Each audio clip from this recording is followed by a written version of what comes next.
Balak mo bang bumili ng bahay pero feeling mo sobrang tagal na panahon bago mangyari ito? Sa videong to, isi-share ko sa'yo ang practical na paraan para makaipon ng mabilis na hindi mo kailangan i-give up ang quality ng buhay mo.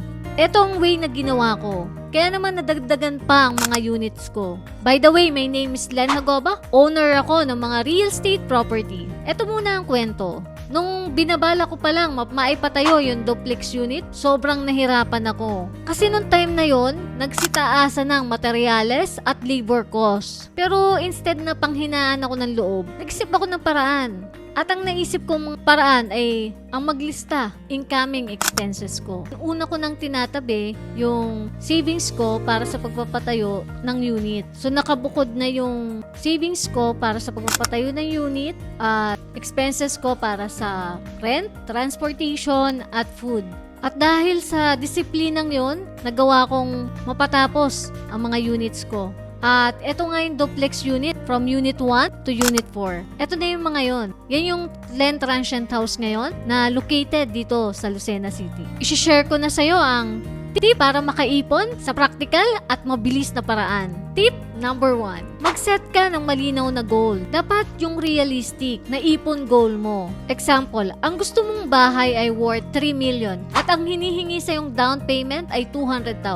So nag-set ka ng goal na within 5 months, dapat may pang down payment ka na. 200,000, i-divide mo lang yan sa 5 months equals 40,000. So every month, dapat may naitabi ka ng 40,000 para sa pang down payment mo. Tip number 2. May dedicated ka dapat na savings account para dito sa dream house mo. Para matrack mo na rin yung progress at manatili kang disiplinado. Pwede ka rin mag-set ng automatic transfer from paycheck to your home savings account. Tip number 3. Cutting expenses. Na hindi naman ibig sabihin i-give up mo na ang ikakasiya mo. Start small ka muna. Example, yung mga streaming subscription mo. Kailangan mo ba talaga yan? Pwede ka bang magluto na lang instead na kumain ka everyday sa labas? Minimize mo na lang yung pagkain mo sa labas. Kahit 4 times a week na lang. Malaki din may tutulong niyan para ma-add sa savings mo. Example, mag-skip ka ng isang beses na pagkain mo sa labas sa loob ng 1 linggo.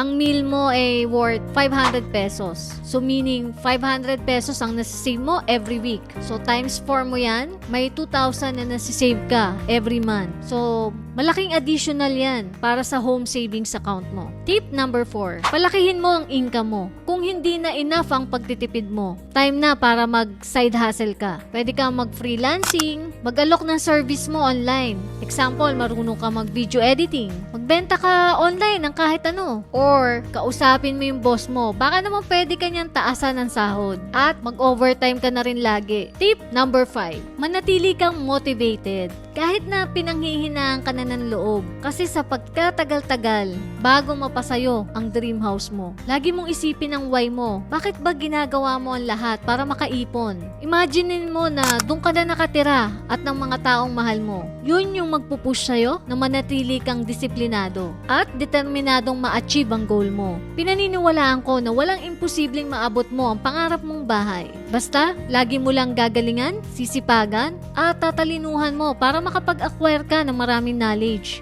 at mag-improve ka. Kung nagawa ko, sure ako magagawa mo rin yun. Ano ba ang pinaka-challenging na kinakaharap mo para makapag-save sa pinapangarap mong bahay? Comment mo naman dyan sa baba and I'll do my best para matulungan ka. See you on my next vlog.